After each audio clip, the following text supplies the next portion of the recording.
tiptoe around with face of a stranger. Quiet observer, never get too close. I see the world, but it's through this window. Another side to see, I'm ready to know. Not every story's written on a sleeve. Some stories take digging deep. Eyes wide open, words unspoken. Where are you going, darling? Where have you been? Stories to tell, emotions we felt, good and the bad in the hands we've been dealt. I wanna know why, I wanna know why you're the way you are.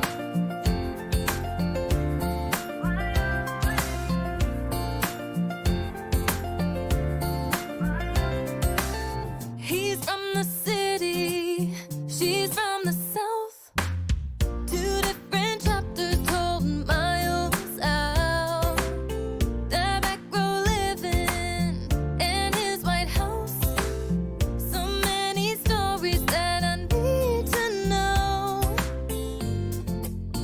Not every story's written on a sleeve. Some stories take digging deep. Eyes wide open, words unspoken. Where are you going, darling? Where have you been?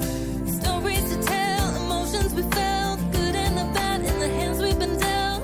I wanna know why, I wanna know why you're the way you are.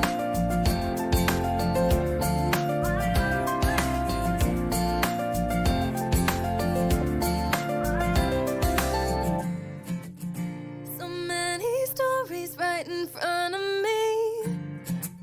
Some people climb to heights I've never seen. Too many falling down off their feet.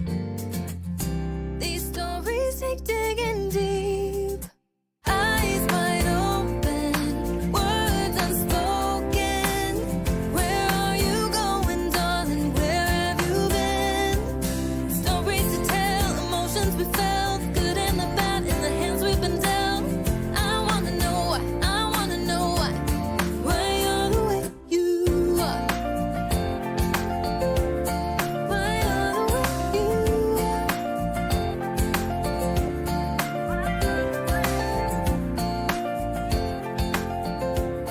Why you're the way you are.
Hello, everyone, and welcome to Silver Sunday on this Happy Father's Day. Want to wish a Happy Father's Day to all of the fathers out there today. Hope that your day was a good one and that you ate lots and got a nap in and you were treated like royalty today. Although probably the only one here in royalty is Pete, since he's across the pond and they have royalty over there, right? So happy Father's Day to everyone. This is Silver Sunday. This is episode number 3 for our Sundays. But the Wednesdays have been going on for 3 or 4 months now, so hopefully we welcome you all back to that. So tonight we are talking about I've lost my title. Where did it go? We are talking about, it's part of our craft series. We're talking about creating well-rounded characters, and we've got a nice assortment of creators here tonight, and we're going to talk about various things that are important to creating well-rounded characters. So first, what we'll do is we're going to introduce ourselves, and then we'll go into it. I am Roland Mann. I am the host for tonight, and I am the writer of Cat and Mouse, which is right over my shoulder there. And also, if you've seen the Wednesday show, you know I'm the writer of, let's see if I can turn that just a little bit. Whoops, the other way. I'm the writer of Trumps, which you've been seeing a lot of inks that Tommy does. And Trumps is, of course, it's the playing cards and not anything about politics. So, but you know, if that gets us some eyeballs, we're going to be okay with that. And yeah, I'm kind of the chief wrangler here at Silverline. So next up is Kurtis. Kurtis, tell everybody who you are. Sure, I'm Kurtis Fujita. I'm an illustrator, animator, concept artist. I'm also the editor on the Kalis series and the creative director here at Silverline. Nice. And Kurtis, you're also working on a project. Are you okay to mention it live? Are you good with that? Sure. Yeah. Okay. I'm working. Yeah, no, Kurtis is working on a project. He's in the very early stages of development, but his working title for that is Shadow Ghost. Yeah. It's a martial arts comic book, and my other background is I'm a kung fu instructor or a kung fu master. So it's going to be the kung fu comic by a kung fu master. That's right. The selling point that we're saying. Yeah. So when we greet Kurtis, we say yes, Sifu. Right? No, it's Mr. Creative Director, sir. Mr. Creative Director, sir. Mr. Creative Director Sifu, sir. Yeah, there you go. Yeah. So Kurtis will be talking about creating those characters tonight as well as other characters. And first time with us tonight is Professor Dr. Josh Begley. Josh is a colleague of mine. He teaches in the creative writing department at Full Sail with me. Well, not actually, we're not in the same class, but he teaches a class and I teach a class. We're in the same department. So Josh, why don't you introduce yourself and tell folks who you are? Well, hi, everybody. Like Roland said, my name's Joshua Begley, and I am Dr. Begley, and I'm not ashamed to say that. I teach the horror, mystery, and suspense class at Full Sail University, although I've taught a lot of different classes there, including the comics class that Roland typically teaches, which has been a lot of fun. I'm also a writer. Oh, were you going to say something? I was just going to say, it's thanks to you I have been allowed to take a vacation these last 2 years. I'm happy to help. Yes, me One of these too. days and so is my family. Well, I expect a fruit basket next Christmas or something. All right, we'll have to work on that. You hear that, Mama? You hear that, BJ? She on here. She's not listening. I'm also a writer. I've had short stories and flash fiction published. I write reviews. I've written for Inside Pulse and the Fandom Post. Have my master's degree in creative writing from Eastern Kentucky University, which is where I'm from, Kentucky. And my PhD is in literature and criticism from Indiana University of Pennsylvania. And I'm new here at Silverline and really happy to be here. Very cool. And Josh, you're going to be talking about your project, which is titled King's Hunter. And we haven't really made a whole lot of announcements about that because this also still in the very early phases. But Josh has finished a script and it is being arted right now as we speak. Well, I don't know. Right now, she may be spending time with her family. I don't know. But certainly it is being drawn. So Josh will talk about some of those characters tonight as well. Next up, we have Pete Clinton. Pete, How are you this very early morning for Very you? early morning. Yeah, I'm good. I'm good. Thank you. Hi everybody. I'm the artist on the currently titled Champ and Miss Fury. When are we going to come up with it? When are we going to I don't know. We need to do something. My wife and I were talking. You know, we might this might be one of those things we consider running some kind of contest about. You know, seeing if we can just toss it out there to the fans and say, this is what we got. What do you guys throw us your best ideas and see what they come up with. It's risky. It's risky. Yeah. Well, we don't have to promise to use one, right? Boaty McBoatface is what they named one over here. Yeah. I think I've heard about that. Well, that was some kind of election over there, wasn't it? What was that? It was the same thing. It was for the general public to name a boat. It was one of the boats, and they said, you can name the boats. They named it Boaty McBoatface. I remember reading about that. So it's risky, but yeah. So I'm the penciler on as title, currently titled Champion and Miss Fury. Yeah. So we're underway on another title. I didn't realize Silverline doing so many, but we got a load out there now. Yes, there's a whole bunch of them in the works, which is why I don't get near enough sleep these days. And if it wasn't made clear earlier, Pete is joining us from the glorious England, and I'm not sure exactly where in England. Pete, are you okay to say what city you in? Southeast London. Yeah, I'm Southeast London. Okay, yeah. So you're right there in the heart of England, then. Mm-hmm. Very cool. You had lunch with the Queen probably last week, didn't you? Of course, we all do. Yeah, you know, all Americans think you do, right? We all think you know and rub elbows with them because we've seen Downton Abbey. We just queue up. That's right. That's basically my house. Yeah. All right. Next up, Aaron Humphres. Aaron, tell everybody who you are. I am a writer, an illustrator, a comic artist, and am the penciler on the upcoming Fire Rush comic from Silverline. And I actually do my own comic, and so if we're talking tonight, I do my own comic, Godlings, and so this is just to show you the character. That's the character I'll probably be talking about the most tonight when we talk about strong characters. But I make my own comic book and I make kids books. And I'm just an all-around creative dude, I guess. I think like everyone on here, we're just all a bunch of creatives. That's right.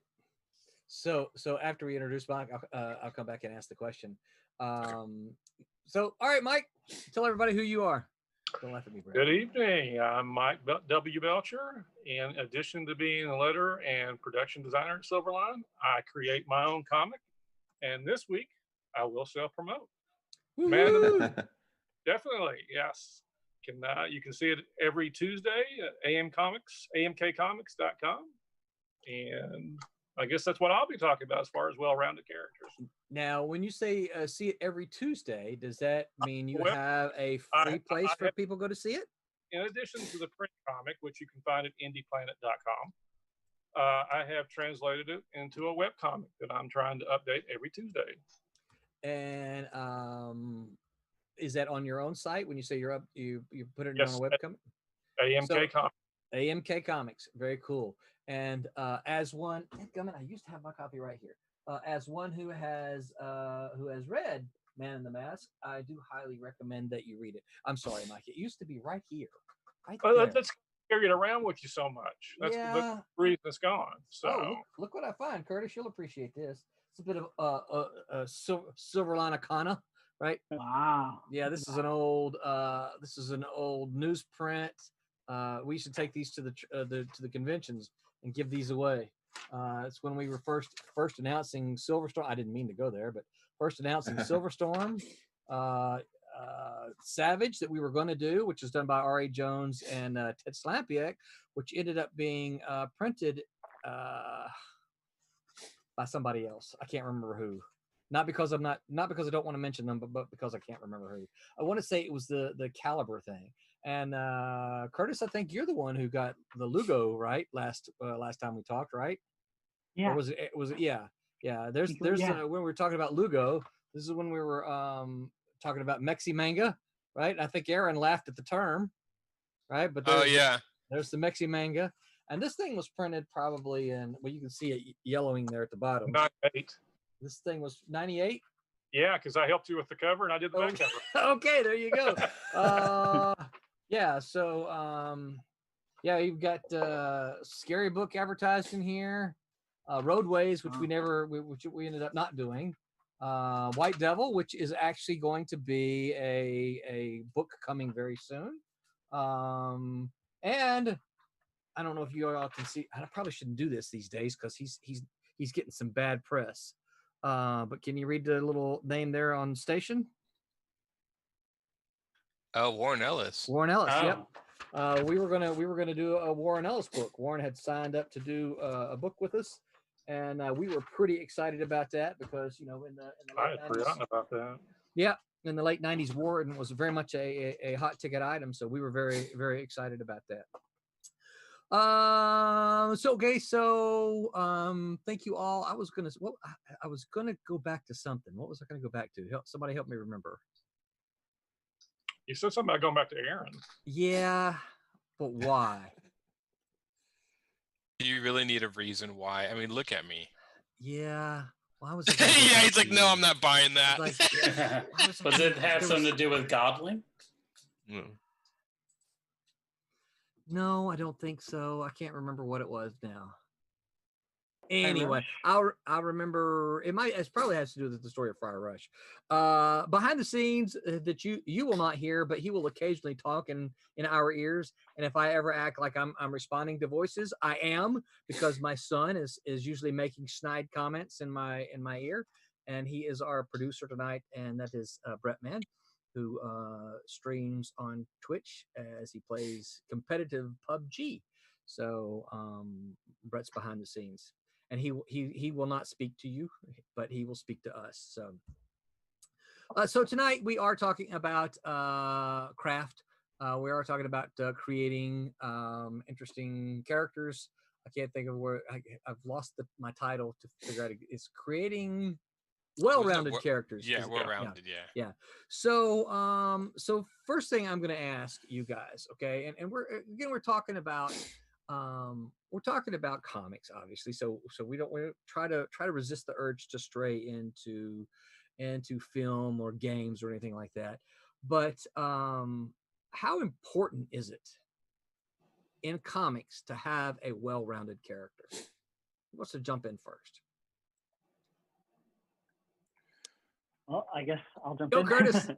Yeah. No, I mean, I think it's important. You kind of need a level character that kind of represents a lot of things, so a lot of people can identify with that one character, usually as the main character. And you're always going to have those niche characters on the side, and those cursory characters. But you need that anchor that everybody can relate to, and that's why you need a Peter Parker, Clark Kent. Not necessarily their super egos, but their alter egos. I think that's so important. You need relatable characters. So yeah. That's my thought. Yeah, definitely. But what about the art? Shouldn't the art be the most important thing? We don't really need them to have character personalities, do we? I mean, shouldn't they just look cool? I mean, pouches and stuff. You can never have enough pouches, right? So that's a given. Yeah, those who have been here a while realize I'm still poking at certain comics from the 90s. I don't know if you how many comic books are there on the stands?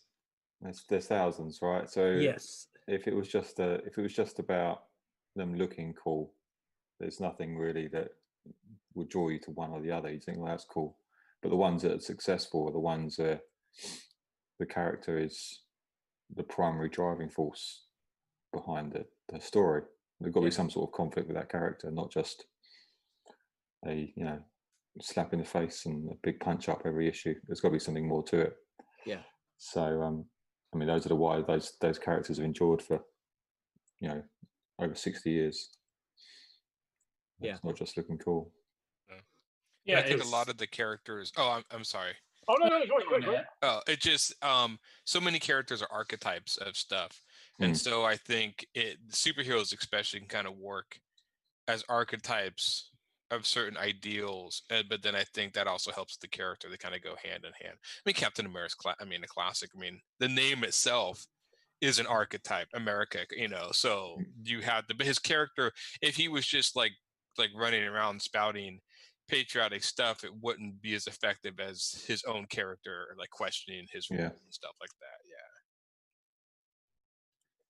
I'm all done. Actually, yes, I just got a message, and I won't call them out. Is that we need some art up there, Brett? One of you guys, Pete. Let's start with Pete. I'll put Pete on the spot. Pete, would you share your screen first? Yeah, I'm just adding some stuff. Where am I? Share screen.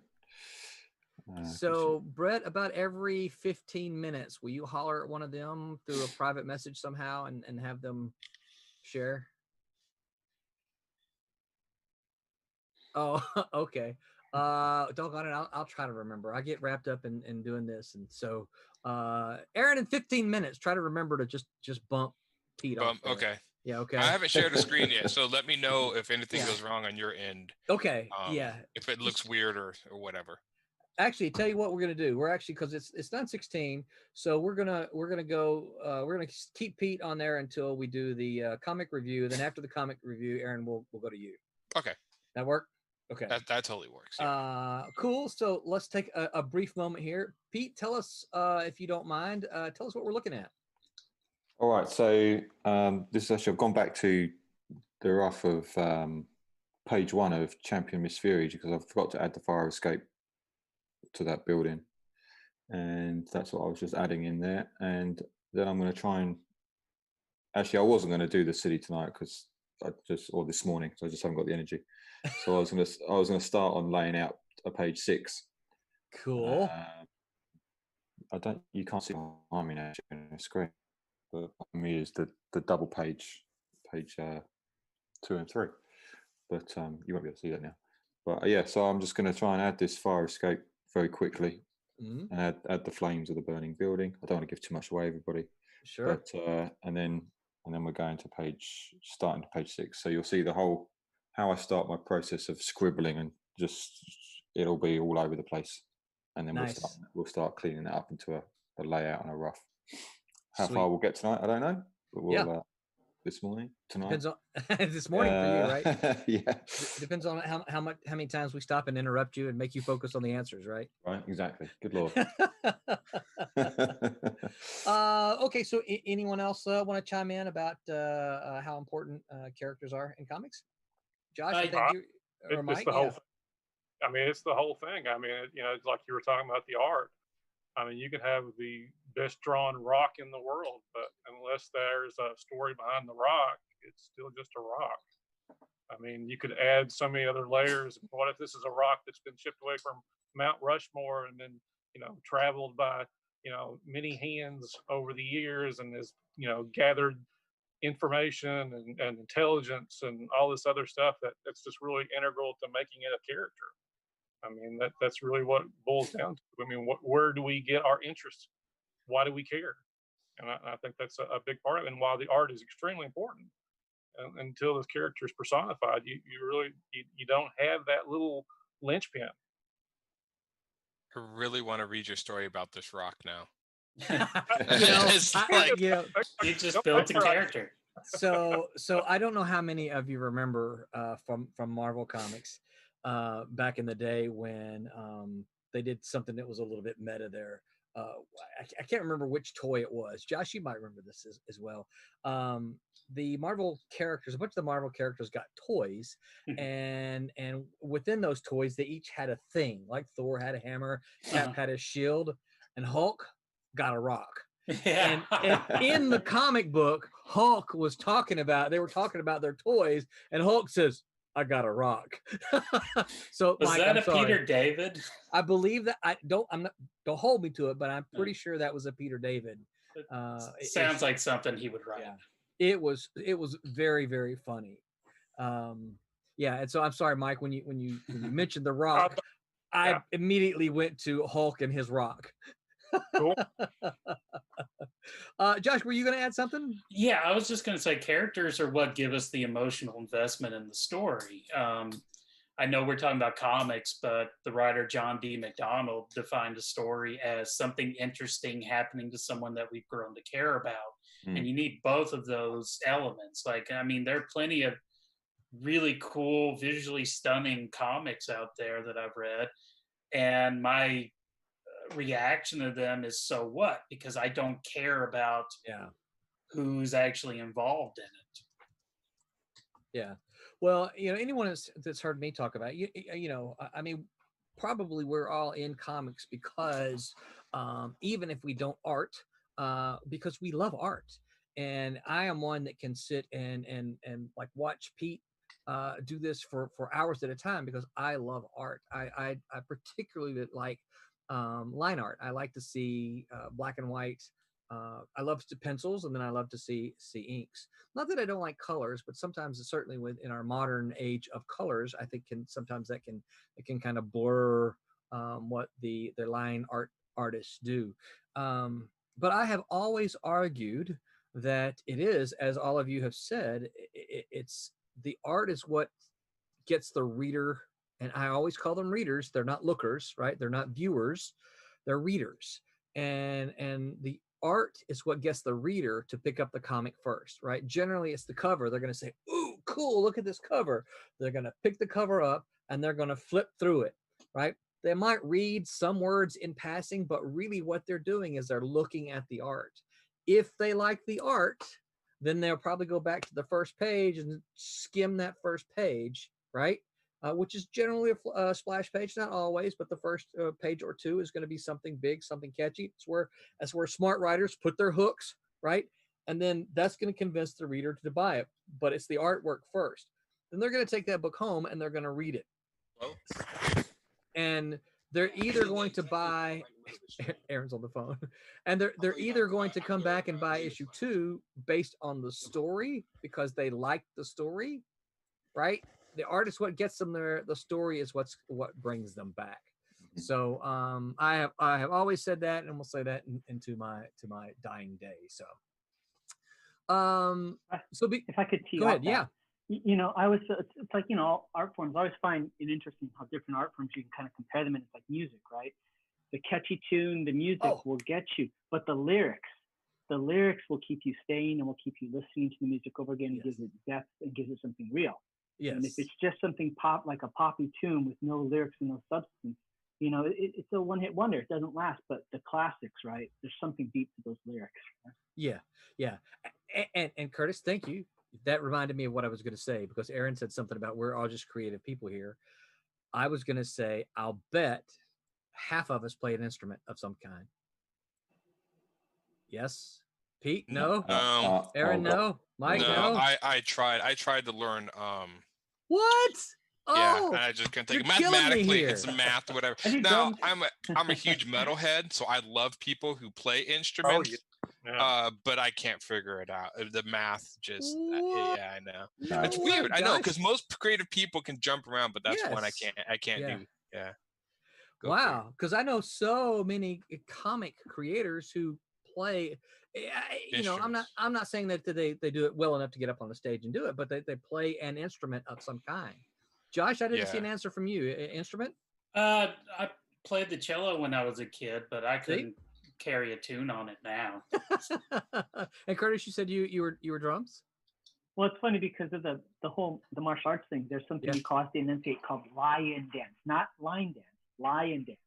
And it looks like not like But it's like, if you ever see it, people think they're dragons, but during Chinese New Year, there's this big dragon kind of creature.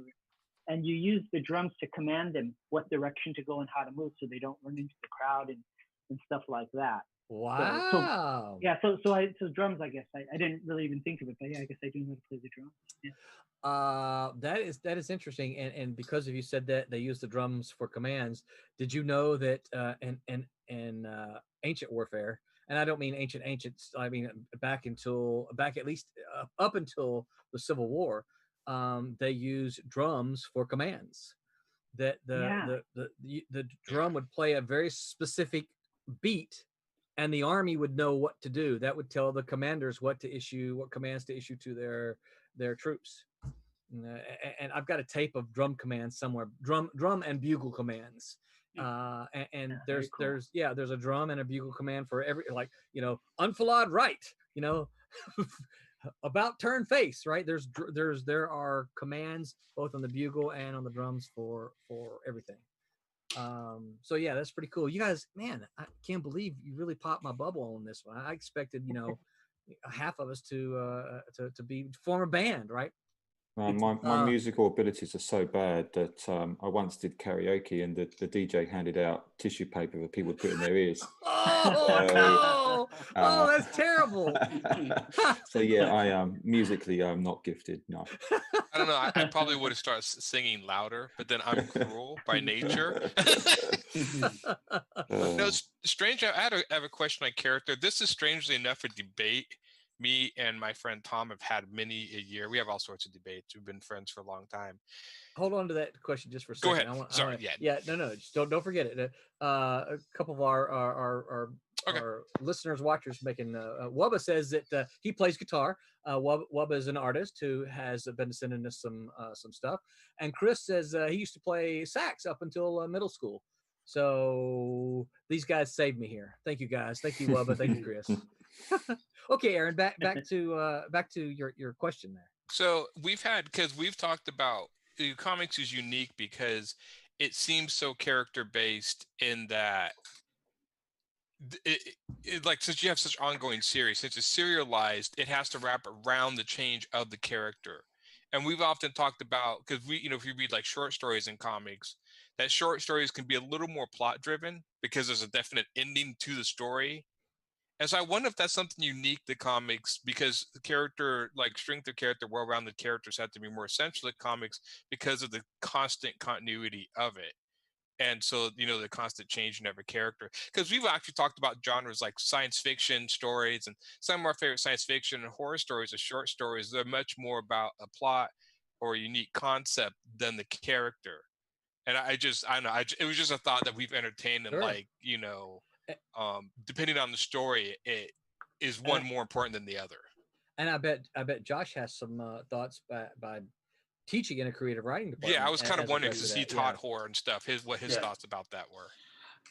Generally, well, also with horror, that is very much an atmosphere-driven genre, and so you get there's so many horror stories out there, and this kind of makes my job hard because with the kids, but there are times when you have something that's not really a story, it's just an incident, it's something that happened, but it's so visceral, so powerful that you don't care. Like Robert Bloch's The Feast in the Abbey is a great example, where it's this guy who's searching for his brother and he comes across this monastery, and really there isn't much that happens, and I won't reveal the end. You can find it. It's published in the 30s, so it's under free use, but almost everything about it is predicated upon the reveal at the end. And so the plot is very thin, the characters are kind of thin, but it's still, it still works, because horror especially is about a lot of times provoking that reaction, especially in short versions. When you get into longer stuff, novels and whatnot, then you really have to know what you're doing with character and plot. Yeah, Stephen King is a classic at that, especially if it's longer stories. It's very much character driven. So yeah. Go ahead. I'm sorry. I was just going to say, going back to the question of kind of more character driven stuff in more serialized fiction, I think you see that in more like fantasy, especially sword and sorcery stuff, like Fritz Lieber's Fafhrd and the Grey Mouse, or like they have plots, certainly, but the fun of it is just these two characters going around Nuon getting into trouble. Robert E. Howard's Conan. Yeah, I was gonna say Conan's another great example of that. I'm a big fan of. Yeah, it's unique. It's just sometimes unique. We've talked because it is different how stories are structured depending on what you want to tell in the story. If it's something to do specifically with a character's transformation to something else, or if it's something that a character's encountering outside of itself, how that story is structured. I don't know. It's just things we talk about, and it's just questions we brought up. We never have any answers. We just discuss them. Yeah, that's actually something that as you might imagine, I cover in my class a lot. And while I haven't read a whole lot of Conan, and so I can't speak specifically, I would argue that what I'm about to cover actually happens in the Conan books. You might just think, oh well, he's just running around, doing stuff, but I would bet, and again, I don't know because I haven't read a lot of them. I would bet this happens. And the problem you have is, we're taught as writers that characters have to have an arc. Characters have to experience some kind. There you go. That's a big old book of Conan. That's a big where it's got it all. That is wow. Oh, nice. Yeah. Oh, that's the one I want. I can never That's- find that. I need to hunt that down. I'll grab one. Hold on a second. We expect characters to arc. We expect them to experience some kind of change. Oh, look at that. Josh has got one. I got excited there. Can y'all see this cover? Yep. Oh, nice. Oh, I actually that's bought cool. that. I bought that in London when I was studying there for a semester. That's the Masterworks series. They did a whole series of these classic fantasies, and are they numbered? Those ones? Is it numbered? Like what? This is volume 1, The People of the Black Circle. Yeah. Yeah, Sorry, the number is on the back. Yeah, It's number 8. They did a whole series. Yeah, number 8. Yeah, Yeah. so that was where they ranked it. I think number 8 classic. This book kind of saved me because I took a weekend trip to Paris and I stayed in a hostel and had my money stolen. Oh, man. And so I had my train ticket back, but I was like, if I walk around Paris, I'm just going to get hungry and I don't have money for food. So I'm just going to stick around the hostel and read Conan stories. Luckily, some guy took pity on me and bought me a sandwich. Wow.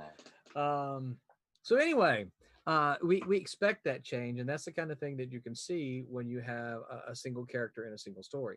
But Aaron, I think what you're talking about is and certainly in serialized and episodic work, the characters cannot change. You cannot change those characters. One of the things that we are always reinforcing to our students is the status quo has to remain. Right. Yeah. If you change Peter Parker, you have effectively changed everything about the story. Right. And so what happens in serialized fiction is that the primary characters are the vehicle for change for characters outside of their circle or within their circle. Yeah. So you don't see so much a character arc. I will just use Conan for you. You don't see so much a character arc in Conan because he can't change because then he ceases to be Conan, right? Yeah. So what you see is the people in Conan's circle experience the arc, and Conan is the vehicle through which those characters arc. That makes much more sense because it is true. I mean, and that to me seems like would be one of the most frustrating things about writing certain superhero characters is you could change them. You could do things to change, and they have done that. But of course, immediately have to revert back to the original concept of the character because you can't change the overall arc of the story. Right. And so that would be to me, it would be a very hard barrier to get around because when I write my characters, I mean, obviously the very transformative change that's going to happen to them. Right. And it would be hard for me to well, no, you can't touch that. Yes, and you get to do that because you own those characters, right? Exactly. That's something that you get to make the decision, right? When you work on a corporate character, then you have to do what they say. You have to and of course, again, this goes back to they're trying to maintain the status quo because you can't if you change back. I mean, just look at kind of what's happening in Marvel and DC today. They're trying to make changes. And nobody's buying it, right? Nobody's going along with it. Right. The overwhelming majority of fans are going, boo, no, I don't want that. Give me my, fill in the blank character back. Right. It's because they don't want those characters to change. They want them, they want them as they are. And so, but you create yours, then you kind of get to do what you want. Let's see. We have a couple of questions. Brett, I will try to keep my eyes on the chat. If you ever see that I'm failing, please fill in. So a couple questions here or at least a question. Chris says, which do you all like or have more fun writing? Do you like writing the good guys or the villains? He says he personally enjoys writing the villains more. Why? Who wants to grab that one? Well, I know from my limited experience, good guys, you can't have as much fun with them. They play by the rules. They have a set parameters in what in which they can act. They've got their moral and social rules. Whereas the bad guys, the whole idea is they're playing outside of that. They can have fun and be as evil and twisted and megalomaniac as you want. They're always more fun to draw. I do find them more fun to write. A bit more freedom, I think. Yeah. Yeah, that's what I was thinking. Hi, along Kasisi. those How lines, are yeah. you? And hi, Ramal. Sorry, I'm just saying hi to some of the chatters here. So, what about somebody else? What do you think?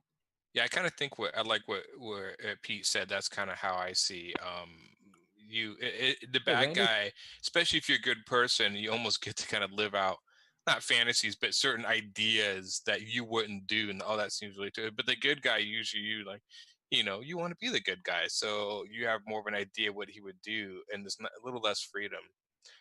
Strangely enough, that not to get, but even when I read that even when they, people do video games, people tend to stay good when they even make their own characters and stuff. Always tend to play good people, and more people have fun writing bad people. And I don't know if there's a difference between that. But just interesting observation. No? Anybody else got some thoughts? I like the good guy. I mean, I think the good guy person. I mean, yeah, the bad guy, the evil guy, is the guy that gets to have more fun, that gets to have all this stuff. But he's loose, he's open. He can have that latitude. The good guy, depending on how you play it, is always skating from that edge. Because it's depending on what kind of situation that good guy's in. It could actually, you can add some layers to him by saying, at any time something could knock him over. I mean, look at Rorschach in Watchmen. I mean, the way that he's portrayed earlier in the career, he's very virtuous and playing by the rules, and then that one little thing knocks him over that edge, and he becomes a much harder character. But really, I mean, it's depending on your approach to the good guy. Yeah. I love the bad guy. I mean, the bad guy will let you play loose with everything. But I think depending on how you approach the good guy, I mean, the good guy could be that guy you're trying to help, and what exactly is he struggling with? Yeah. Yeah, Cool. I think I love good guys. I mean, I'm the nerd. I'm like, I want to be the good guy. I don't want to be the bad guy. Yeah. And so one of my absolute favorite characters is Daredevil. I love Daredevil, and he is a good man. Yeah. But he has to try so hard. Yeah. Struggle. And that's what makes him noble and interesting, and where Bullseye or Kingpin can be evil and kind of help us live through some power fantasies and stuff. It's not as interesting, I think, even from a writing point of view. Yeah. Because something that I tell my students all the time is limitations aren't bad. Limitations are actually your friend when it comes to writing, because then you have to engage in problem solving, and you have a good guy. Like I'm not one of those people who says that Superman is boring. I think Superman's a great character. Yeah. But you gotta know how to write him. Yeah. Right. And Ramal, I think especially I see your question, Ramal. No, just hang on a second. Ramal, I see your question. And that's actually something we're going to talk about. So hang tight. That's actually something we're going to talk about right after our little comic review. So hang tight there, Ramal. Go ahead, Aaron. Yeah, I mean, that's the thing that's interesting is bad guys usually have no moral framework. So bad guys can do kind of anything and get away with it. But what's interesting about writing good guys, like Givers, they have a moral framework. That's what makes them good. And so they have to operate within that moral framework, and that's a little trickier, more interesting to write. Is how how does Superman get out of a very bad situation by still holding his morals intact? Not all situations, some situations, Yeah, and I would agree. I think that I think you often hear the argument that superheroes only as good as his bad guys, and I think there's some truth in that, because I think when we see the bad guys that aren't that don't have those moral codes and don't have the boundaries within which they play, we do want to see. I mean, despite everything going on in the world, I believe most people want to see justice. They want to see these things happen, and yet because we are a civilized people, we want to see justice within the parameters that we've established as a civilization. We don't want to see Punisher justice, although sometimes it feels good to see the Punisher Right. justice, right? We look at it and go, yeah, they got what they deserve, right? But when it comes to writing those, it's much tougher because you do have these moral dilemmas, and I think these are the things that draw readers to the characters that have the moral dilemmas, because I dare say I would make the argument everyone faces moral dilemmas. Now, my moral dilemma is not whether to save a trolley car full of kids or stop the Green Goblin. That's not my moral dilemma, but I understand moral dilemmas because I have them in my life. Well, there's nobody in this shop. Do I take this $50 widget here because no one sees me and I need it, and I really only brought $30? That's my moral dilemma, right? What am I going to do?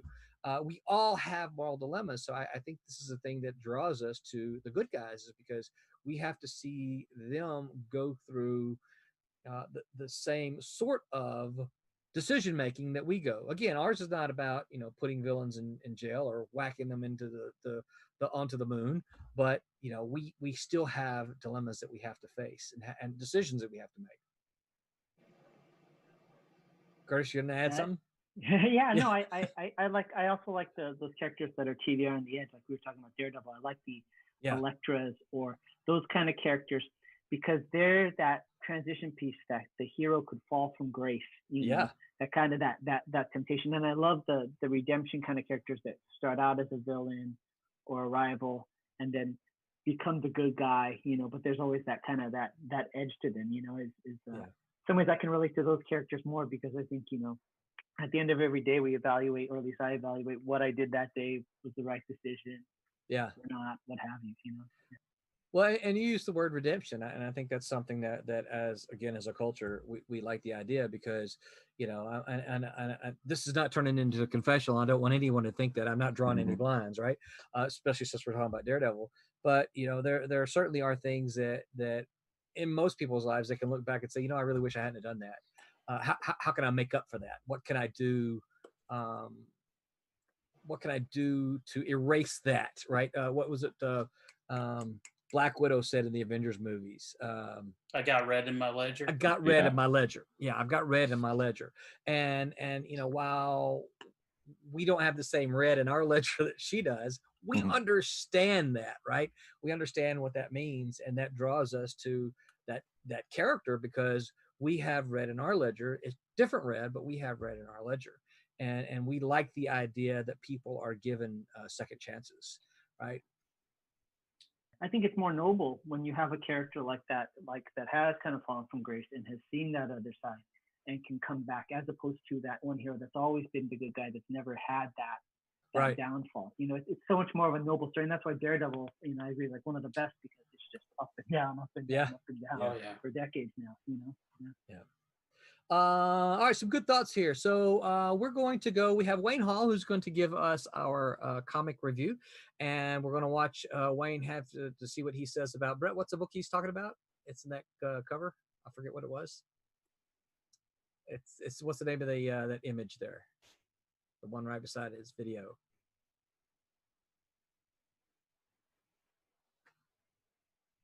Jeff Lemire. Okay, so Wayne is going to be talking about Roughnecks by Jeff Lemire. So Brett, go to that, and you hang tight. We'll be right back, and we're going to talk about a question that Ramal has asked here. Hi, I'm Wayne Hall, back again with indie books that you can order through local bookstores. And this week I thought I would do what I like to call a hidden gem, a book that is relatively unknown but still really good. I'm sure many of you are familiar with the name Jeff Lemire. Jeff Lemire gained his notoriety back when the New 52 started for DC, and he did a book called Animal Man. Animal Man was much more family drama than it was superhero action oriented, and it was something different, and it really caught on, and it propelled him into stardom, basically. He did a book called Sweet Tooth as well for Vertigo that really got people. And whenever I want to have a good cry, I pull out Sweet Tooth, the last page, and cry for a while. but he does books occasionally in which he both writes and draws. And that's the case with the book I want to talk about this week. It's called Roughneck, and Jeff Lemire has written and drawn it. Let me really quickly read the description. And of course, I'm going to butcher the French. Derek Ouellette's glory days are behind him. His hockey career ended a decade earlier in a violent incident on ice, and since then, he's been living off his reputation in the remote northern community where he grew up, drinking too much and fighting anyone who crosses him. But he never counts on his long-lost sister Beth showing up one day out of the blue, back in town and on the run from an abusive boyfriend. Looking to hide out for a while, the two siblings hunker down in a secluded hunting camp deep in the local woods. It is there that they attempt to find a way to reconnect with each other and the painful secrets of their past, even as Beth's ex draws closer, threatening to pull both Derek and Beth back into a world of self-destruction that they're fighting tooth and nail to leave behind. Again, he's drawn and does like the color and things. He has a very sketchy art style, as you can tell.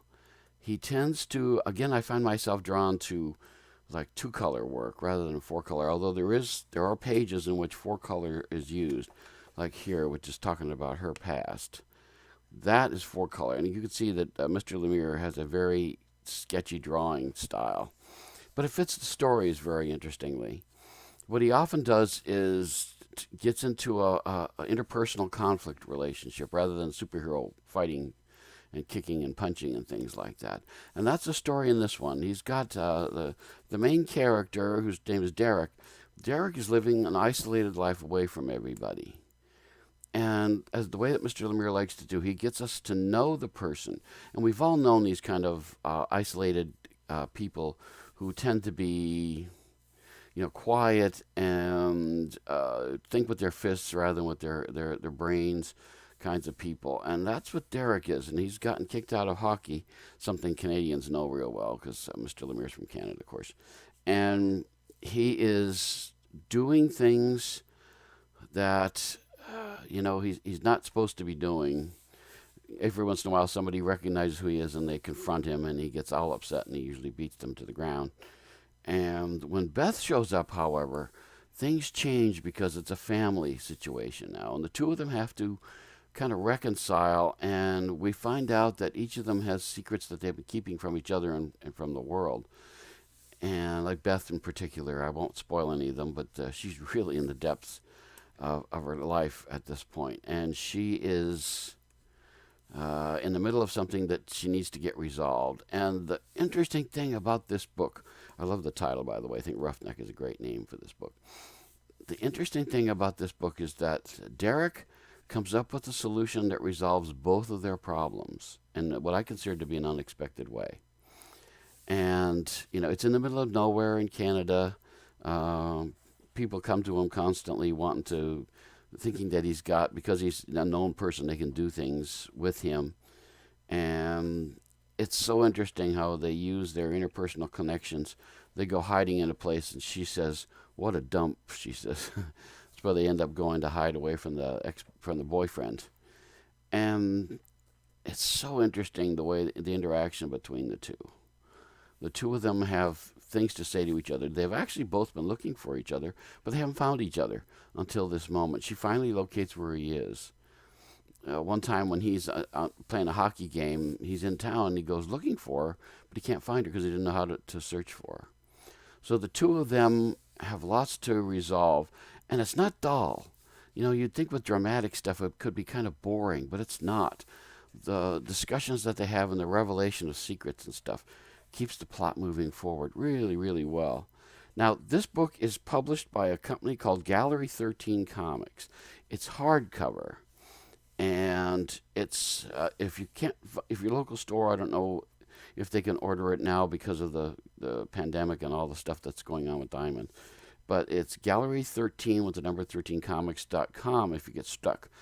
I really think this is one that stores, I've seen it in stores, and so I know stores can order it there.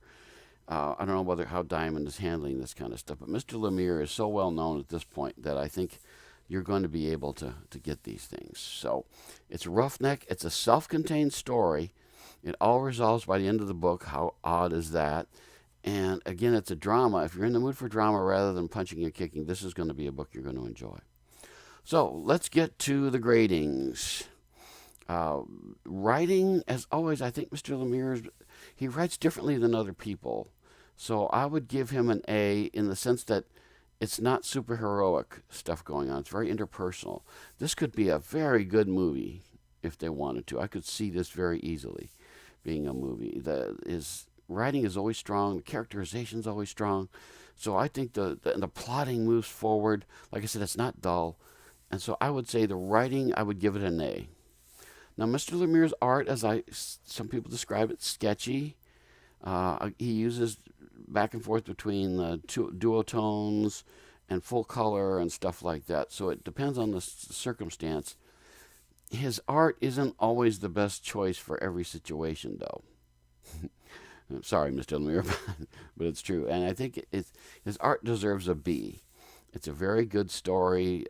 It's well displayed most of the time, but there's times when I kind of wish the limitations of Mr. Lemire's art weren't in play.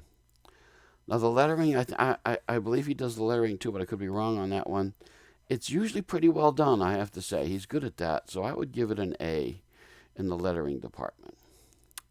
Literary merit. Does this book hold up over time and in different circumstances? Yes. I would, again, give this an A. This is a kind of a story. If you want to get to know someone, we get to look behind the curtain in people's lives, and as such, that's great.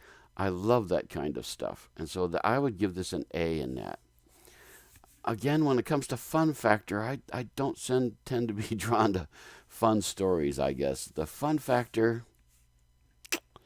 gosh, there's some funny stuff, but it's dark, dark, dark humor when it happens. So I would have to give it a C when it comes to fun factor. It could even be a D because I don't think there's a lot of fun happening. Not a lot of joking going on. There's stuff that's more subtle happening over on. And let's see, that brings us to the overall grade.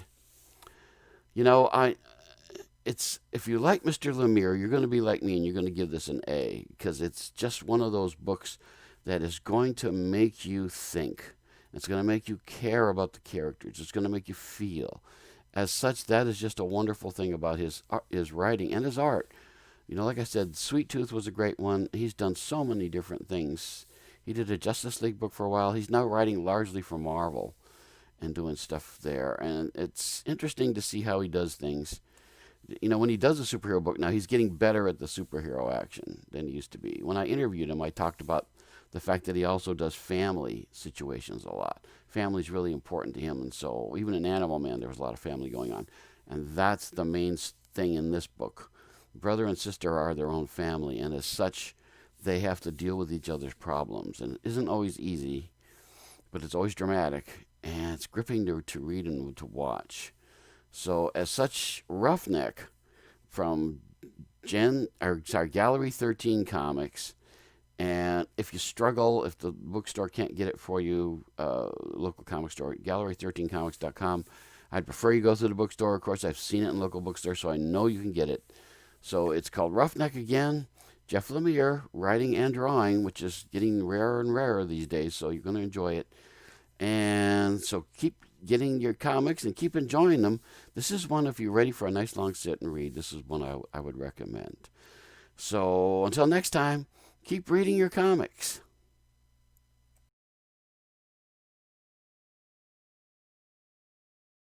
And welcome back. Thank you, Wayne Hall, for the review of Roughneck by Jeff Lemire. Wayne does reviews for us. Wayne is part of Wayne's Comic Podcast, so make sure you check him out and float him some internet love there. Yeah, one of the things that I was talking about just slightly when we were off during Wayne's thing, as we were chatting behind the scenes, is talking about we have multi-generational, but we also have several international folks working with us. Pete, of course, is one of them. The advantage Pete has is that he speaks roughly the same language as us. I mean, there's sometimes he says something and we're like, what the heck did you say? But, you know, I'm trying to get someone like Alex is Sarabia, the Penciler Divinity, is from Mexico. Louis Zerniowski and Leandro Huerga are from Argentina. I've talked to them about possibly coming on. Of course, time zones affect us a little bit, but some of them, they're concerned about their language. And when I've, when I say their language, I mean kind of their understanding of the English language. And I tell them, come on, we're a family here. No one is going to laugh at your language. We want you to be a part of it. So I'm still working on trying to get them in. So hello, Mark. Hello, Roberta. I just said a whole bunch of good things about you off while Wayne was doing his thing. And hello, Roberto. Good to see you, sir. And I'm assuming Junior's with you. So, all right. So welcome back. We are talking about the craft of comics tonight, and we're talking about crafting well-rounded characters. And one of the Tommy, I'm on the stream, dude. He's asking me, how y'all doing? I'm like, I'm on the stream. Come on. So we are doing fine, Tommy. You're welcome to join us if you want. I know Wednesday is usually your night. But one of the questions that was asked, guys, Oven, I see Oven here. Agent Expose. Hello, Agent Expose. I'm sorry, some of these questions have kind of scrolled up. Agent Expose. Okay, it made you Agent Expose. Okay. Agent Expo. I'm just gonna say Agent. You are welcome to say Happy Father's Day to us. We'll accept it with open arms and appreciate the wishes from you. Let's see what else. Okay. Oven. Thank you, Oven. I know. Tommy, how you doing, Tommy? Wubba's greeting everybody. Excellent, Wubba. So I'm going to go back up to this question by Ramal. Ramal says, Pete, do you guys use the D&D style alignments? Anybody want to? Pete, that was addressed to you. So just strange enough, I don't know if Pete wants to go. I don't, but I have a friend who's really interested in that, and I think he does, which is interesting. Yeah, I've played D&D a handful of times. When I was in America. Yeah. Y'all don't play D&D on the island over there? Yeah, we do, but I didn't grow up. I didn't grow up doing it, so it was new to me. I really enjoyed doing it. Yeah. My friends aren't really into that sort of stuff, so I don't think I'd have the opportunity to do it. I try and sit my fiance down to play D&D might be an uphill battle, but So you said, did I catch fiance for the first time ever on the stream? Yeah, she insists I call her fiance now. I can't just say girlfriend. I have to call it what it is. Well, congratulations to you. Yeah, oh, well, thanks. Yes. We've been engaged for a few years now. So are you having problems figuring out how to pull the trigger and make that happen, or no? It's just a purely financial thing. Oh, I got obviously, my money's been spent on the Cuba school tuition fees, so gotcha. That's where a lot of my savings went. Well, Aaron, you married? You're not. So I know Kurtis and Mike are both married. So maybe you guys can back me up on this. And Pete, I realize what I'm about to say. I'm risking your wrath. Is she listening? Oh, no. Okay, all right. So maybe not. The wrath may not be too bad then, because I will say this: if you're waiting for the financial thing, that's never going to happen. No, it's never. It's never going to happen. So, if you're using that, I get it. But yeah, if you're waiting on it, really, it ain't going to happen. You just got to pull the trigger and make it happen. Yeah. It's like, man, don't do this. We're supposed to be talking about characters. Well, I'm looking forward to the stag do, or as you call it, the bachelor party. Yeah. That'll be what did you call it? We call it a stag do. Stag what? Stag do. Stag do. Yeah, stag and do. It's our. But I don't know anyone else that calls it bachelor parties apart from Americans. But, okay, so sorry about that. I didn't mean to shine the spotlight on you there too. So D&D, you use that alignments? Do you use that for your characters? Honestly, no. Just because I don't really know what the alignments are. I create characters from what I want to write about. and what I want the story to be about, and what I find interesting. And I like my bad guys to be bad, and I like my good guys to be grey. I don't want them to be purely just good. I want them to have something in the background that makes them, they can go either way. It's like James Bond. I like James Bond because there's that side to him that's ruthless, and so I like my good guys to have that sort of edge. But what that would make them as a D&D character, I don't know. Not sure. Yeah, you may need a D&D expert to come in and say this character is this way. Yeah. And I've heard players do that before. So thank you for the wishes, Chris. Happy Father's Day, he said to all of us. Ivy quickly says, "Hey y'all, glad to see you're doing this." Royal Airships also says, "Happy Father's Day to all you fatherly types, and congrats, Pete." Thanks.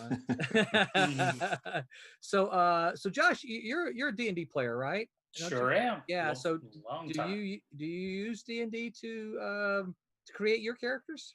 No, I don't, and I'm not sure why. Other than when I think of characters, I tend to think of terms of motivations, goals, and fears.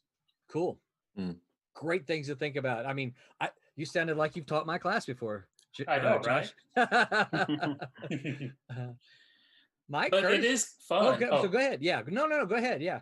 I was just gonna say it is kind of fun. I mean, if you play D&D long enough, you get into these nerd comments like, "Oh, Cat Mal from Firefly is totally chaotic good, man." Yeah. Or whatever. Yeah. And then like, "No, he wasn't." And then you get into a fight. Yeah, and then you get into a fight, and then the way gamers fight, they pull out their dice, right? Yeah.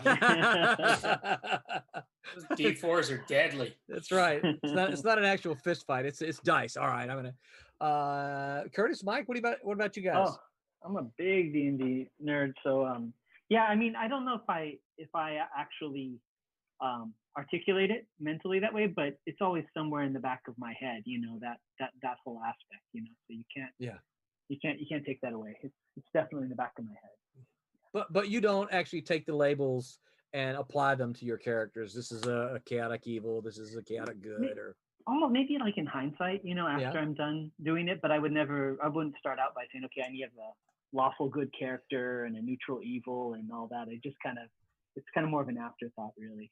Yeah. But I do hear some people talk about. Oh, go ahead. Sorry. And I think it's more of an after effect when you write your character for the story. Then you can probably take your character as you've written him and put him on an alignment within where it lands in D&D. Yeah, I agree. I'm looking up a website for the example of what I use. Mike, what about you? No, don't really do the D&D thing. I guess I base the stuff pretty much on character of the situation, the personality of the situation. I don't really like to bound them in a box too much, but no, I can't say that I use the D&D thing. I don't have a personality, that's relatable in this way or that way, or a term, I guess I'm trying to say. But I try to play it by kind of the truth of the character. You knew where I was going, didn't you, Brett? I just sent you a website, and I want you to pop that up real quick. Curtis, that looks good. We'll come back to that in just a second. I don't know loads about obviously Dungeon D&D, but by doing that, are you not just sort of confining your character a bit and just boxing them in, whereas real people are a bit more fluid? I could see using the description of certain alignments to help frame how you want your character to be, starting out as a starting point, but I wouldn't adhere to it like an absolute. Like, as long as your character grows through the story, it's a basis to grow the character, but always make sure that the character is more important than the alignment or whatever. Well, I think, and again, I'm about to show what I use for mine, and it is not D&D, but I think these are good, whether you use an alignment or whether you use something else that I'm going to show here, because I think what happens is that we need some boundaries for our characters to keep them in character. And the example I always give is that have you ever been watching something or reading something and a character does something and you're going, And you as a fan, you go, no, I'm not buying that. Cap would Mhm. never do that. No, that's not a Yeah. Captain America thing, right? Yeah. And I would argue that what's happened is that writer has completely ignored the boundaries of Captain America's personality. And you could say, well, it's situational. He did it on this. I get it. I totally get that. And certainly there are those arguments, but I think that we need those boundaries to help keep our characters, quote unquote, in character. Brett, can you show the website that I just showed you?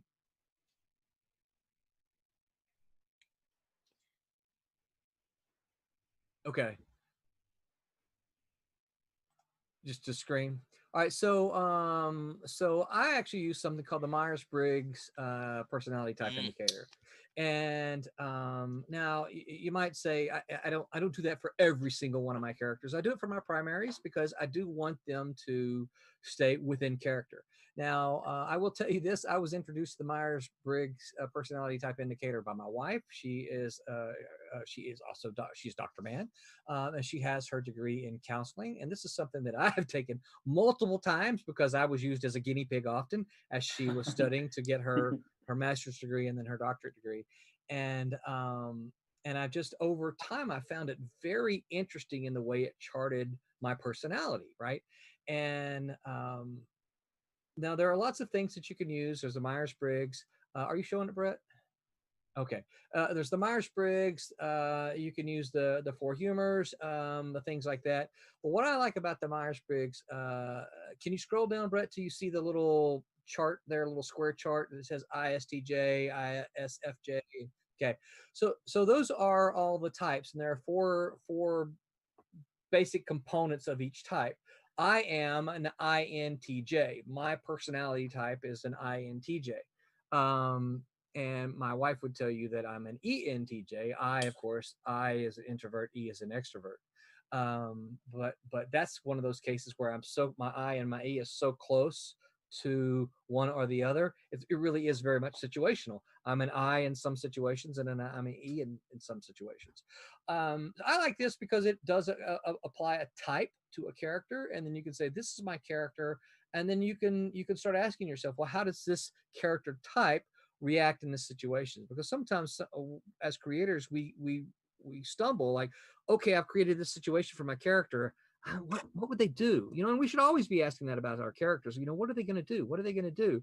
And I like to go back into the Myers-Briggs type. So what's their personality type to help me make that decision as to what this character would do. That doesn't mean I always 100% follow this. No, of course not. But this is my guideline for my character so that I can try to be true to the type that I've created as well as be true to the character. And there are, of course, other tools that you can use, but the Myers-Briggs is the one that I personally like to use. Okay, Brett, you can stop showing that and go back to Kurtis. And so before we take, hopefully, a couple other comments here. Hopefully that kind of answered some of your questions. Before I get to the next comments here, Kurtis, tell us about this thing you were drawing here. Yes, this thing. So this is our Silverline characters, Cat and Mouse, actually Roland's famous characters, Cat and Mouse. And this is, next to them is the character I'm working on for my comic book called The Shadow Ghost. And so it's going to be a martial arts kind of themed comic book. And just kind of without saying too much about it, the character is like an immortal martial arts master that's also a ghost-like figure. And so as we talked about before, I have I've been doing Kung Fu for about 25 years now. So I have this extensive background, and I figured I'd kind of use it and marry that with my art background. And so you're going to see a lot of authentic martial arts maneuvers, techniques, history, culture, things like that. And when Roland and I were talking about, the thing I wanted to stress is the thing that's unique is the same person that's holding the pen is the same person that knows how to hold the sword and all those things. So I'm hoping that kind of authenticity will kind of offer something unique. So that's kind of this is kind of a promotional piece that Roland and I were talking about today. And might we be able to? Are you doing all this digitally? Oh yeah, that's Okay, one of the game. so we might have to see if we can't talk an inker into maybe inking it traditionally, so that we can maybe offer it as a reward for the upcoming Cat and Mouse Kickstarter. I like the sound of that, and I hear that there's a couple inkers on the Silverline payroll. Yeah. So, very cool.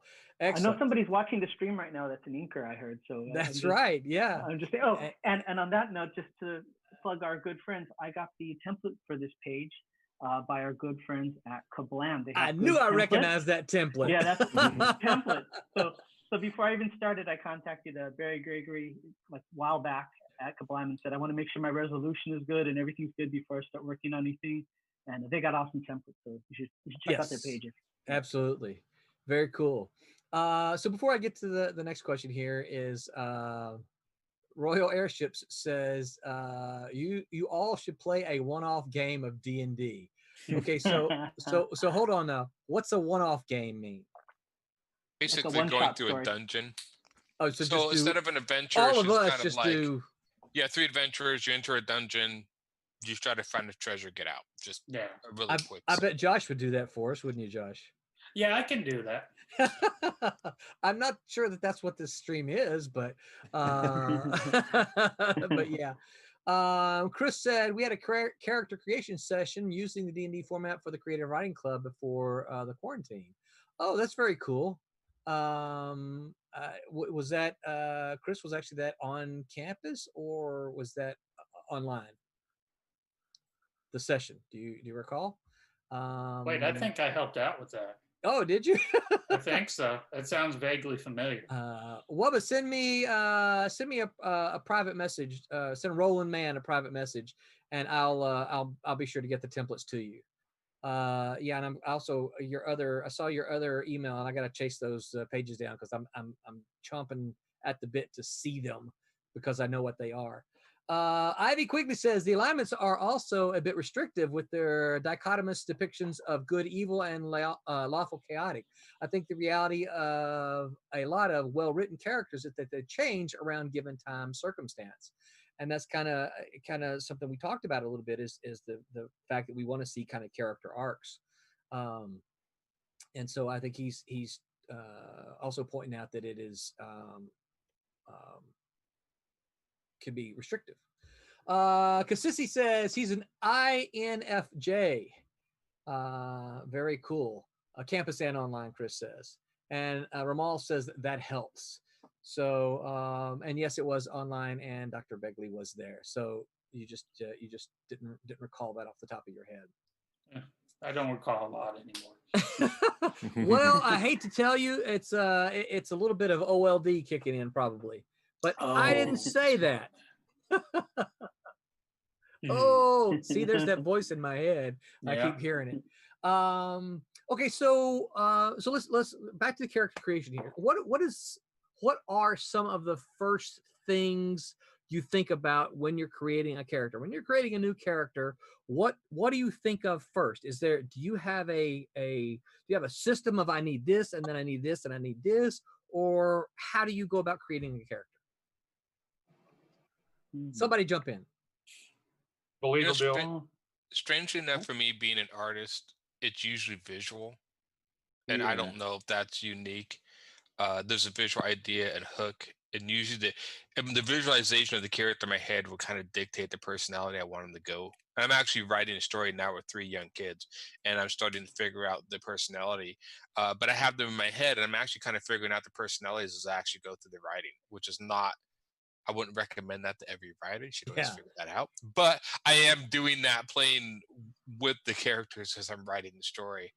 So that's a different way of tackling it. But yeah, the organic, and I tend to change my character sometime. One character seemed one way to me in the story, and now she's developing another way. And I'm like, okay, I kind of like that idea. And so, yeah. You can prepare, but I'd always be fluid in being able to change your characters depending on what feels right for the story. Josh, what do we call that? Don't we call that pantsers? Yeah. There's plotters and there's pantsers. Plotters are the ones who have everything plotted out, hence the name. Pantsers are the ones who fly by the seat of their pants. And just recently, I heard of plantsers, which are Answers? yeah, somewhere in between. Well, it worked for Stephen King. I mean, he's like the king of planters or all his books are Yeah. free written. But he's the Yeah, king. but he's Yeah. a mutant, like, Yeah, that's true. Yeah. and I mean that as a compliment. I wish I Yeah. were. Yeah. Yeah. Yeah. Let's always refer to the very best at their game when we're comparing ourselves to others, right? Yes. So, Mike, what about Man in the Mask? So when you were creating these characters, what are some of the first things that you said, okay, here's the character I need. This is what I need. Well, I was trying, like I said just like a few minutes ago, believability. I wanted a character that wasn't dependent on the typical masked man tropes that, there are certain things that people, look for. I wanted somebody that was just kind of, like I said, the emphasis on man opposed to the mask, and then kind of, see what that does to influence the idea of it, so to speak. And I just wanted somebody very human, very believable, and very fallible, but at the same time, a character that you can kind of root for and see things of yourself. I mean, I think that's a lot of the characters that I enjoy reading. Yeah. I at least find some component of something that's kind of like me in them, especially the ones that I really, really gravitate towards. And so when I was trying to come up with a character, it just seemed to me like, while I wanted to use a lot of comic tropes, it was so much more important I came up with someone that, I could put quirks into, someone that I could let kind of lead me through the story. And I mean, to use the definition, a pantser. I definitely let it fly. I let the characters kind of lead me along. And so when I started imbuing him with certain, like I said, certain quirks, it led me to other points. The feeling of exuberance of that one day that he would take on this identity. But then as he got older, it started kind of sinking in a more, is this something I can do?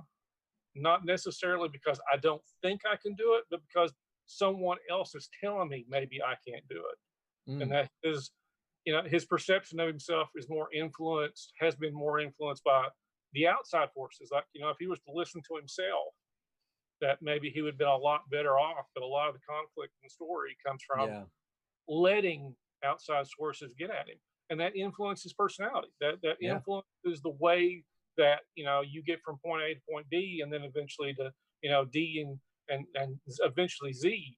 Things are, how do you get over that? That was the conflict for me. And then, like I said, that wrapped up his personality. I felt like that was, instead of me really working hard, and if I set up all these little points of possibilities, it really, his personality framed the direction I took him. Yeah, very cool. I have a question for you writers. Hold on, let me hold on to your question there. Sure. Wubba says first thing pops in is always why. What is his or her why? What is their purpose? Thomas Flormonti said pantser baby all the way. We need t-shirts. Pantsers. I'm a pantser baby. And Donnie said, just stop by to say hi, Roland. Hi, Donnie. How are you? Hopefully you stick around a little bit. Ask us some hard questions about creating well-rounded characters. All right, Kurtis, what was your question? Yeah, my question was, and I haven't encountered this, but, for those of you that do the writing, have you ever encountered, I've heard people say sometimes that the character kind of decides for themselves, like you kind of just, there's a certain momentum after a certain point in time where you're trying to steer it one way, but that's just not going to happen. The characters want to go this way. Is that something you folks have encountered? Yes. Yeah. Oh yeah. I'm on issue 8 of my character, and I know the ending. I know where I want him to go, but there's a part of me that I haven't figured out. I know why I would do it. I'm trying to figure out why he would do it, and I know how I'm going to write it. But yeah, I've had definitely different moments I've written in my story because it just feels like that's what's good for the character. And I couldn't describe exactly. I mean, I'm not going to be like, yes, I hear voices, and then little voices that but yeah, you do get a feeling sometimes that, and I think it's more of I just don't see my character doing this. And I think Oh. that also, if you're especially writing a story about a character that's going through personal growth, Yeah. then you have to start asking what they would do. Yeah. Good. Aaron, why don't you kick Kurtis off there and put your art up on the screen, if you will. All right. Who else wants to answer Curtis's question? I changed my story based on what I did 3/4 of the book of my graphic novel, just because the way the character was leading me.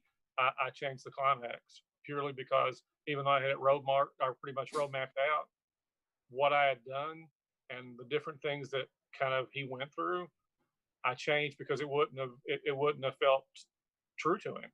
It would have felt very forced, and so I had to kind of rearrange things. And so yeah, the character can. Like I said, I let all the characters lead. Yeah. I work so hard on making, like I said, them based on so many little bits of believability that they're actually, again, they're whispering in your ear. They tell you what they. Not audibly, but no. But when you're sitting there drawing and they're looking at you and you think, well, so yeah. But, I think so much of writing is done on the subconscious level. Even if you're a plotter, it's just the difference between a plotter and a pantser is how you interact with the subconscious. And I think when you're in the process, there does come a moment where it's almost like you're watching it. I know I tend to think very visually, so I almost like to see the movie screen in my head and the events playing out. And sometimes it feels like I'm more recording than directing. And that's usually when I'm like, okay, I probably got something here. Cool. Yeah. It's very much a Josh answer. I love it. Thank you. Yeah. Oh no. It was meant as a compliment. Absolutely. Yeah. I think it goes back to a little bit, Kurtis. I think it goes back to the idea that when you have a well-rounded character and a well-defined character, they're going to tell you what to do. Or how they would react in that scenario. You might get them in a situation and you say, well, what I really want to do is I want them to do this. But you're like, no, it just doesn't make any sense for the character because that character wouldn't do that. That's not the way this character would react. And I think when you get into that situation, when you have your characters, refusing to do the things that you want them to do, then that should tell you that you've got a character who is kind of well defined by you as the writer, because their personality and their character are determining what the decisions they're going to make in the story. Does that make sense? Yeah, that makes sense. Cool. That's cool. Yeah, very interesting. Yeah. So Chris said, and I have a whole list of questions, but for those of you watching, as long as you keep asking questions, we'll keep addressing those. Okay. My questions can keep. So Chris says, when creating characters, does the genre of the story affect your character creating process? That's a good question. Does it matter if you're creating fantasy or if you're creating li-fi or if you're creating superheroes? Does that matter in your character creating process? To me personally, no. But then again, the story I'm writing, the Gollins is fantastical, but the character is based on me, and it's just the growth of him starting out arrogant and going more, learning humility. And so I think it's dependent. I usually look at characters as certain core like growth values or values we have. I don't think the genre matters as much. I think you can put like any character in any genre as long as you can write it well. At least that's my take on it, but I don't know if I'm right. I think that can lead to some really fun things where, genre is context, and there are certain elements that people expect, but if you understand that, like, you can put a character that doesn't usually belong in there into that context, and it can be really interesting and kind of new and neat. A great example that comes to mind, strange enough, is Ash Williams in Evil Dead. Yeah, sort of horror, and then a completely comedic character, and it just worked for whatever reason. Somebody else? Genre, does it matter? I don't pay attention. I'm writing about a man, and the fact that he wears a mask is kind of secondary. It's kind of his life. and it just I like I said, I try to pull in things that kind of balance both of those words, man in the mask. But at the same token, the first thing I do, I'm writing about a guy. I'm writing Yeah. about somebody I may know or myself. You know, it's Yeah. I try not to let it kind of frame me. Yeah. Curtis, jump in, man. Yeah, I, yeah, I, no, see, I see you going. he knows me too well. He's thinking. He's like, No. Curtis is like, is someone else about to speak? Because I don't want to speak if someone else is about to speak. That's what he's thinking. Exactly. now that we know that, we can all start talking immediately when he tries to speak. Yeah, we're all gonna be watching Really Curtis. nervous.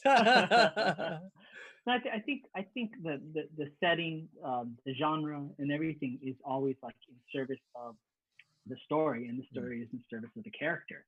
You know, so you kind of start with the genesis being the character and what journey they're going through, and then everything else just kind of starts to answer itself. Well, if it's horror, it fits the horror genre. If it's sci-fi, but I don't think it's a matter of shoehorning it the opposite way around. Yeah. That's just my personal thought. Yeah. Yeah, I would almost look at genre in terms of what it allows the character to do and not do. And then it just gives them different set of parameters to operate under. Yeah, I think I would agree with that. I think of genre more as, and this is not the answer to genre, but I think of it more as setting, where I want my characters to be my characters, that I should be able to take these characters and place them in any of the settings and they still act like those characters, Right. So I want to circle back to a question that I don't remember if we finished. I know that I didn't answer it, but if another one of you didn't answer, just remind me, because I'm trying to focus on you guys and on the things. I can't find the question. I'm trying to scroll back to it. But one of the questions was, what's the first thing you think of when trying to create a character? And I know my answer for that is, and Josh is going to know where I'm going here. My answer is goal. I think that character has to be defined by something that they want. I believe this about all people. I believe this about characters, is that we have to know what motivates the character, what drives them. So there's something that they want, right? That's their goal. So this is the first thing that I come up with, because I make the argument, certainly I make the argument to my students as well, is that characters with weak goals are weak characters. If there's not something that they want, then we're often, as a reader, we're often going, why am I reading this? What's happening? What's going on? Why are they doing all of this? And I think, there are some whys that are good, but saying, why are these characters doing all this, is not a good question to have. You want to know, even if it changes, you want to know what's driving the character and what's making them go. So for me, that's one of the first things that I always come up with is, what does this character want? What motivates them and what makes them move? Did everybody have the opportunity to answer that earlier? I know we did a little bit, but I can't remember all of them. Okay, so Royal Airships has the next question. Wubba says, Energizers are funny in the House of Horror. Royal Airship says, how do you avoid recreating a character or trope? Say you're writing a classic 30s adventure story. It's a strong draw to recreate Indiana Jones. So how do you avoid recreating? How do you avoid retreading treaded grounds? Pete, jump in first. Yeah, I see you breathing the hardest. Yeah, because you take inspiration ultimately from everything around you, and especially the stuff you're a fan of. And Star Wars is probably one of those things that it's a really, ultimately, the first film, The New Hope, it's that archetypal story of the hero's journey. And I think you could do that 1,000 times, and it's essentially the same thing, but it's your characters that change. Yeah. Your character, like you say, character motivation is what ultimately makes that story. Okay, the adventure is the same thing. You're going on that discovery and you become that hero, but how your character reacts to that, and you have to change it. It's a tough one because you are influenced by the stuff around you, and if you love Indiana Jones and you're like, oh, I want to go and write, but you don't want to do it fan fiction, you just want to make your own thing. So I think you just have to. I honestly don't know. Writers, you guys are writers. You tell me how you figure it out. Because I love Conan.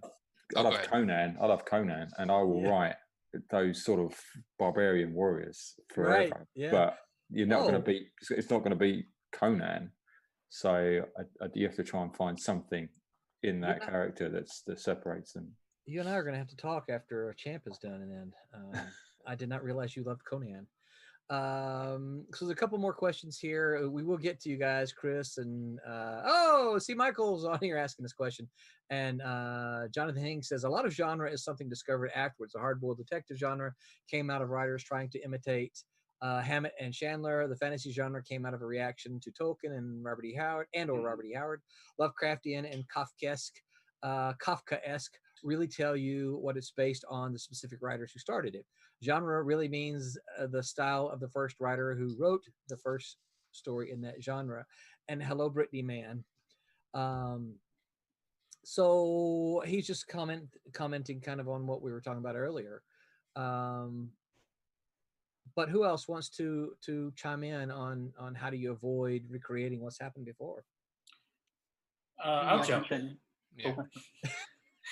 I'll just say I don't know that you can. I think that it's what you have to do is you got to find the truth of it, which sounds kind of flaky, but you got to figure out what the truth is to the story and the character, because there's nothing new out there. But you just kind of have to be honest. Don't be clever, be honest.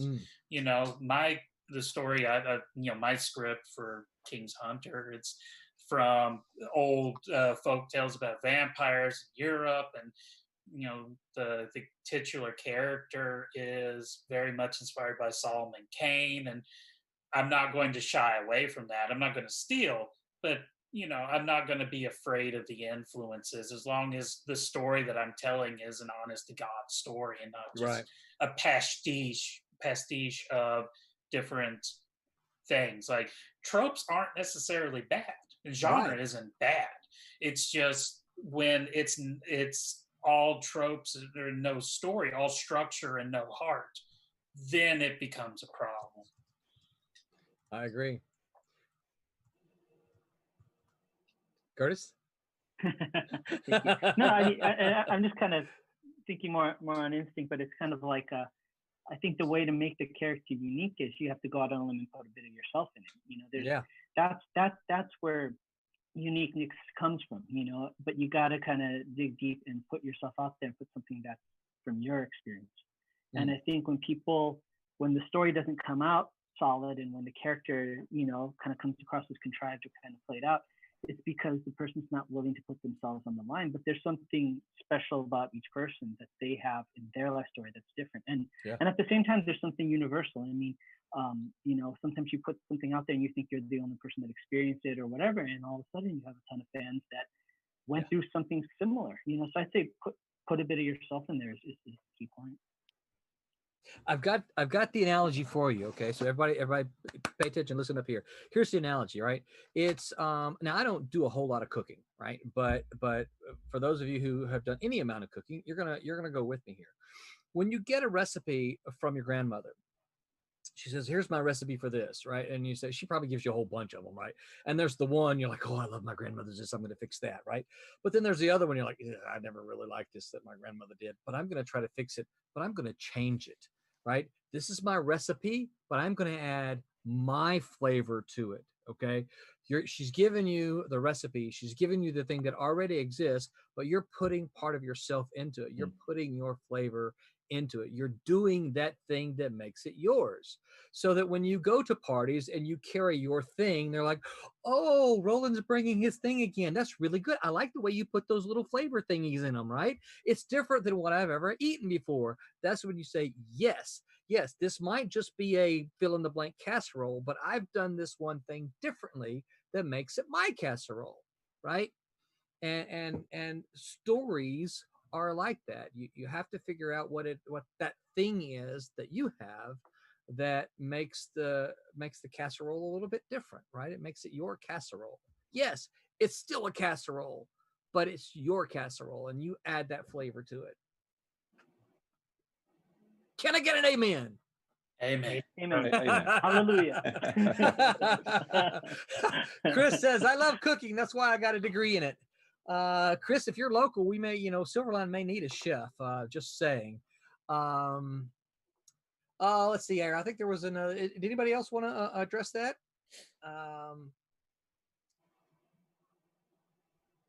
Chris says, is she using a parking meter to beat the monsters to death in that image?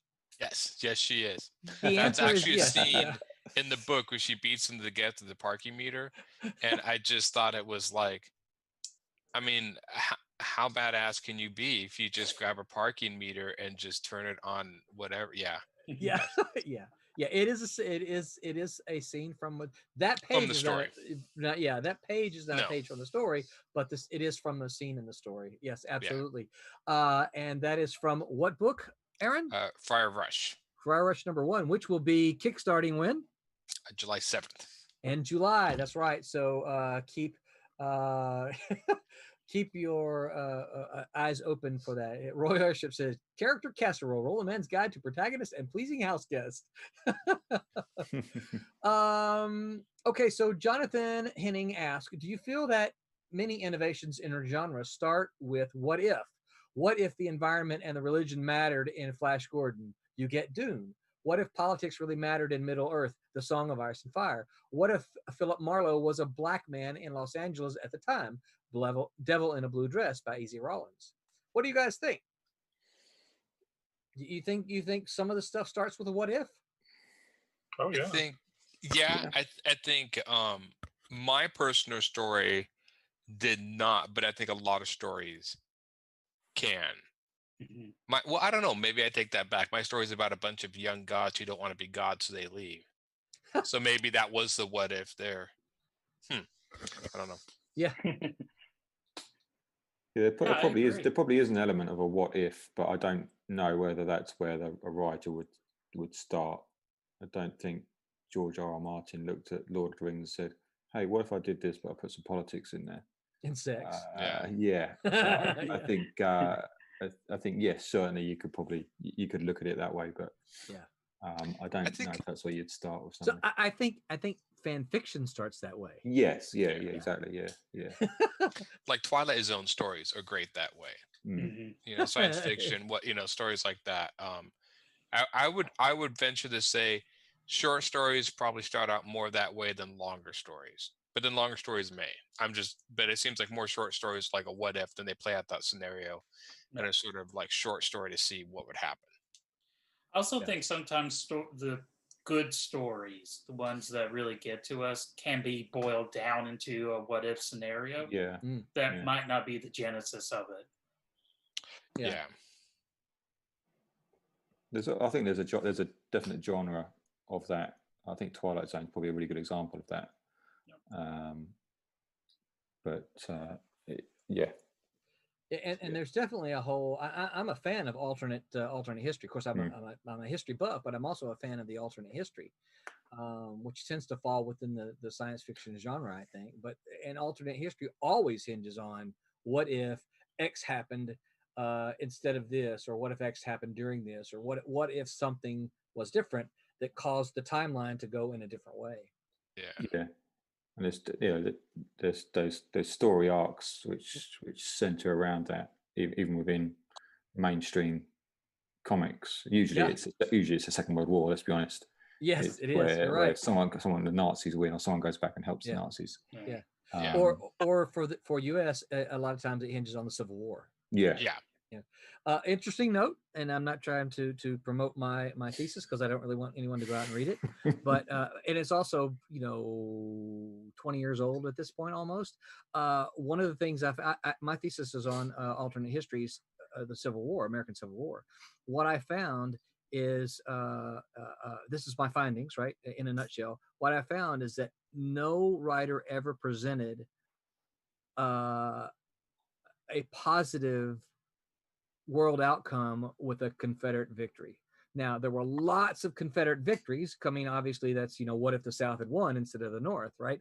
But in none of them ever was there ever a more positive world, a more positive outcome if the South had won. So that was interesting finding.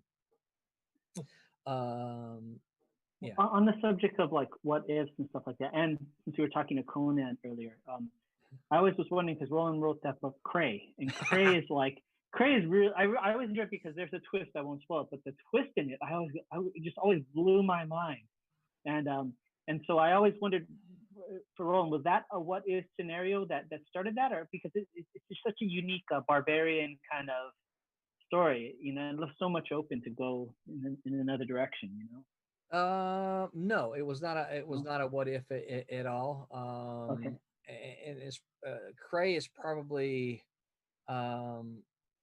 that's probably a much deeper conversation than time allows for right now. Sure. But Okay. no, it was not a what if at all. Certainly, Conan was inspirational in the creation of it, but also at the time of the creation, so was Dune. I had just finished Dune, and the guy who did the original art concepts for it was a fan of Dune as well. So I would say probably Dune was as inspirational to that, to Cray's creation as Conan. Mm-hmm. But yeah, no, it wasn't a what if. And I'm not sure exactly what you're asking about, but you can tell me. You can tell me later. Yeah, I'll tell you afterwards. Especially since it's a spoiler, I think. Yeah. Yeah. And then, of course, you had the great Marvel What If. Yeah. Titles. Yeah. Love that. Those books. Love that. Yeah, and DC's Elseworlds. What if Batman was a vampire? What if Superman landed in Russia? Oh yeah. I love the what if Superman landed in Gotham and Yeah. Batman. That was just one of the best premises there. Yeah. Mm-hmm. Yeah. Chris says he still owes Dr. Begley a pork roast. Yeah, he does. And then he says they did an episode about that what if concept on Love, Death, and Robots on Netflix. That's a really good series, and if you haven't watched it, what the series is called? Love, Death, and Robots. Yeah, it's like an anthology, just a series of short. But the animation on that. Sorry to get off topic. Yeah, that's okay. Incredible. Really? Okay, cool. Really incredible. Yeah, some great stories in there. Roy Airship says, if Steam Patriots ever gets to the Civil War, we'll let you have heavy-handed input, but the North still wins. Okay, guys, I'm looking at the clock, and it looks like we're getting close to the end of our time here. I still have a whole list of questions that I didn't get to. Is there anything that you guys want to say about character that you're like, why didn't Roland ask this, or why didn't we talk about this? This is your opportunity. Speak up now. What do you think is important about character that we haven't touched on tonight? I think we've touched on it. I think if your character, you have to figure out, what they want. You have to figure out where they are, where they've got to get to. And just as important as your main character, you have your supporting cast of characters, because they're either going to help or hinder your main character in their journey. And then your bad guy, I guess, because your good guy's only as good as your bad guy's bad, I guess. Yeah. Got to have a good bad guy. I think we touched on that. We've sort of touched on that. I would add, because I do think having them want something is so important, but I would also add they got to be good at something too. Like they don't have to be like great at it at the very beginning, but they got to have something that makes them at least competent, because there's something just so unappealing about somebody who just fails at everything unless it's a comedy. I was gonna say you just described Charlie Brown, man. I love Charlie Brown. Yeah, different genres, different expectations. But that's what he's good at, right? Is failing. So there you go. That's part of his journey, isn't it? You say like Luke Skywalker's part of his journey is becoming the Jedi. You know, he starts as a farmhand and learns to be this great hero. And so this is a good example of what. I'm sorry, I didn't mean to step on you here, Pete. But one of the things I always talk about in my class is that and I even touched on this earlier. We have to know what the character wants. Luke says this very early when we first meet Luke. He says, "I want to be a Jedi like my father." Right? He tells us that very early. We know exactly what Luke wants. And so we get to watch him as he tries to accomplish this. We're not wondering, why is Luke doing all these things? No, Luke wants to be a Jedi. That's what he wants to do. That's what drives him. That's what motivates him. That's what makes him go. Right? Would that scene completely have changed if Obi-Wan actually chuckled after he said that? I don't know. Have you seen the meme going around that has Luke holding the lightsaber and the sword going off into his brain, and Obi-Wan says, "Oh crap."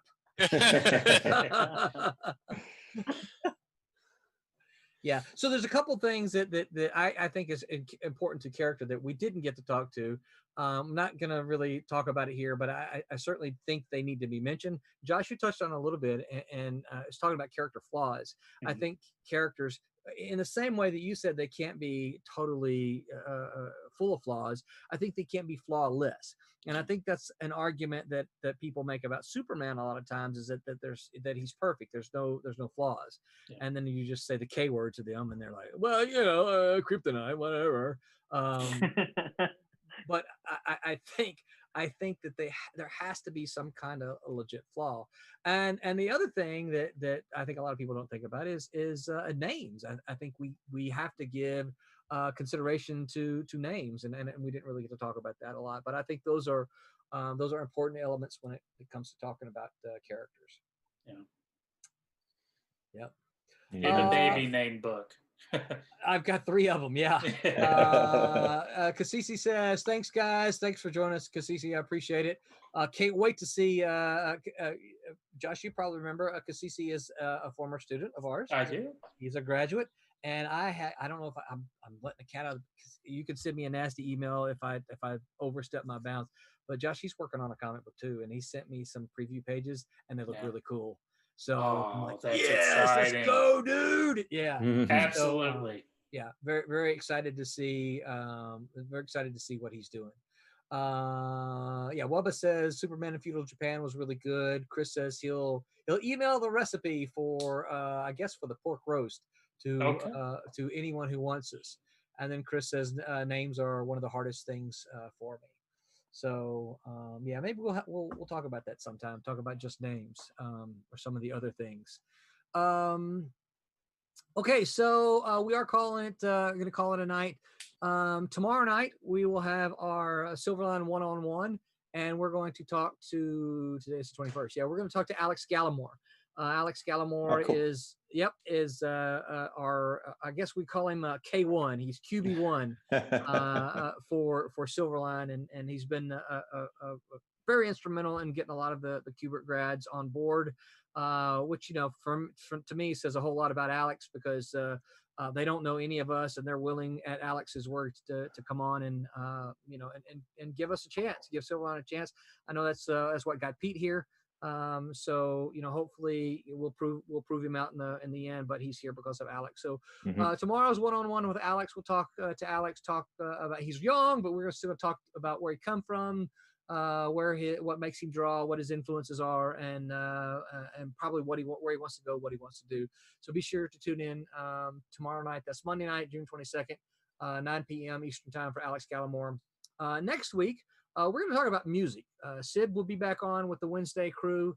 And then we will be back here next week, and we're going to talk about music, how music affects us as we create, as we draw, soundtracks to our music, what inspires us, that kind of thing. Not a one single does music do this for you, but it's just going to be about music and how it intertwines with us as creatives. Someone said they were a metalhead earlier. Who was that? That was me. I've been since. Aaron. Oh yeah. Okay. Yeah.